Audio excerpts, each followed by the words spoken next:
Hello, day 2 Comic-Con. I'm here with Anthony from the President's Show. You haven't seen him probably looking like this for a while.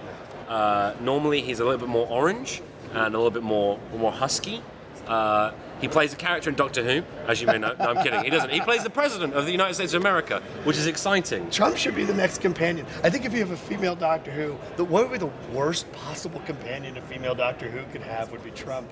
You see, I feel like on the science fiction kind of side of things, I feel like Newton's law is happening in effect, that for every reaction there is an equal and opposite reaction.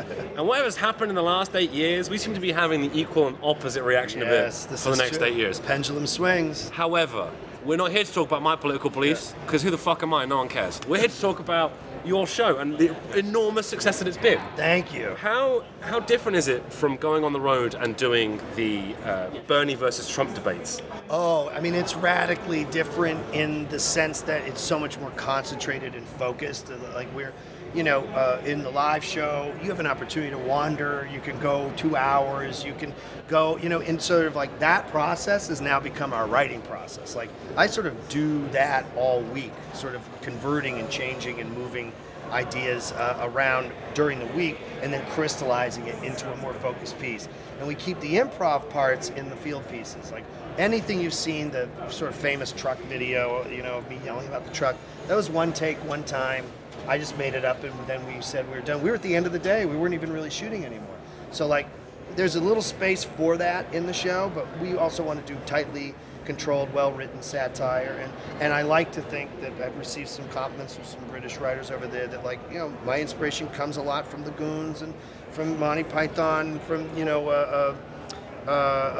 Time Trumpet and Brass Eye and Garth Marenghi. Wonderful selection of comedy. I want that to be hopefully in our show that this is a little bit like, maybe I'm baiting a bit, but like I want Brits to be like, this is an American show that's actually funny.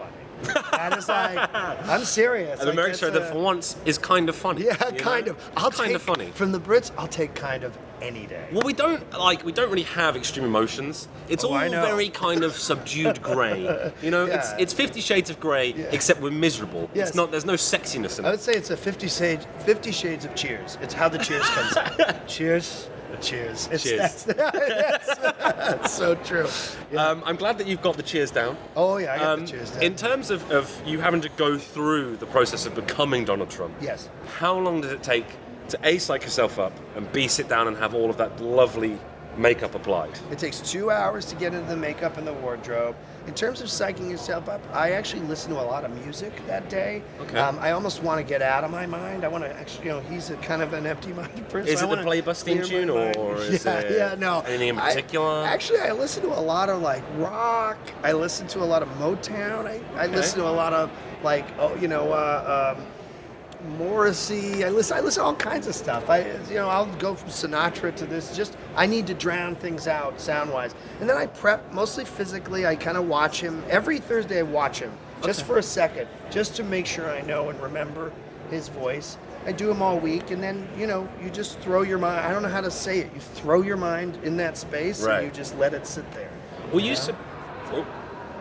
need to exit this room. We can continue to interview in the hallway. Yeah. But we can do that. They literally need us to leave. Okay. Yeah, that's fine. We'll be back. We'll be right back. I love this. I love part 2. Ready? All right, we're back. Ready? Wait. Ready? Wow. What a time to be alive. You know what you That's should showbiz. You should add the guitar sound, and we're like, because now we're inside. All we need is the big O's. I'll mac us out, it'll be fine. Yeah. So we're in a different part of the Javits Center, still at Comic-Con. Most of Comedy Central are behind us, sort of trying to work out what the fuck's going on, which is impressive. Not in a bad way, just in a comedic way. This in itself is a skit in Comedy Central. If you tune into South Park, this will be like the kind of bit in between just before we come back. Yeah. We were talking about you getting into character and you getting ready for the show. Yeah. So you were talking about how the mental space is sort of prepared. Yeah.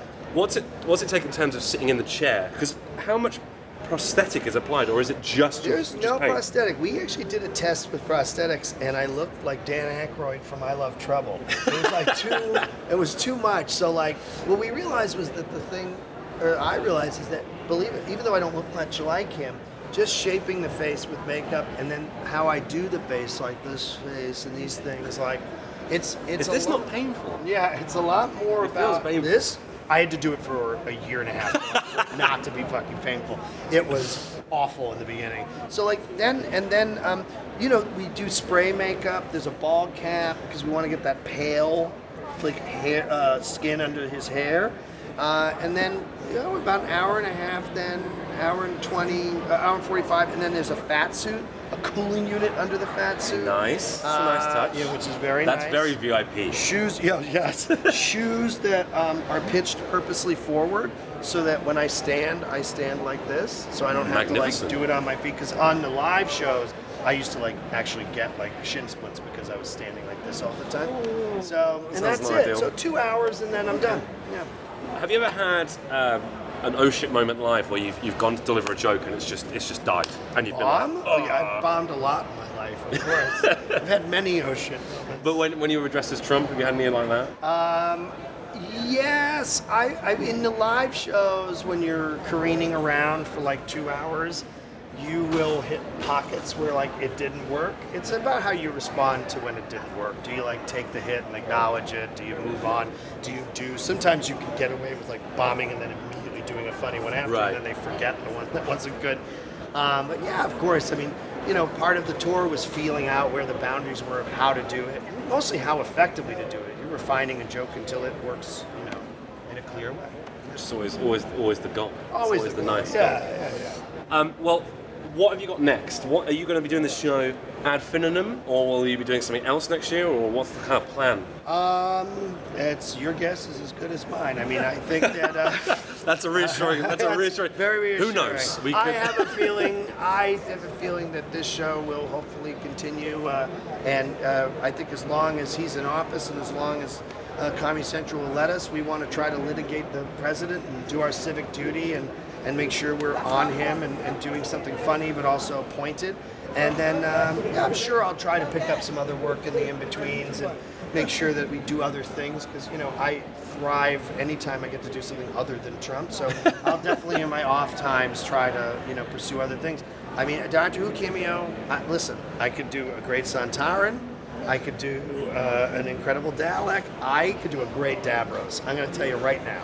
If they need to do Davros, I'm your man. Okay? There's been 3 Davroses. I could be the fourth. He just keeps regenerating like That's a doctor. right. They should. They've never talked about that. Maybe that's what happens. Yeah. I just want to ask one very last question. Yes. How do you deal with the inevitable backlash from portraying such a divisive character Yes. as Donald Trump? I think generally what I do is try to understand people's perspective when that happens. Like, there's actually less right-wing backlash than I thought so far. You know, if someone's like, this stinks and, you know, you're making fun of our president, there's really no thing you can do to be like, no, that's not true. Like, we are making fun of the president. I don't think it stinks. I know why you think it stinks because you like the president, so what can I do? I can't do anything about that. I think on the left, when we get things sort of like he shouldn't be represented like that, we shouldn't show this, all that garbage, then I don't do, you know, then I try to make my case and then leave it alone, you know? That's basically it. Well, thank you very much for taking the time to talk to me. Yes. There was a small herd of people. I know, it got very distracted. Hi, how are you? See, celebrities. Like, Oh, yeah. hey, pal, Celebrity. hey. Love to talk to you. Brothers.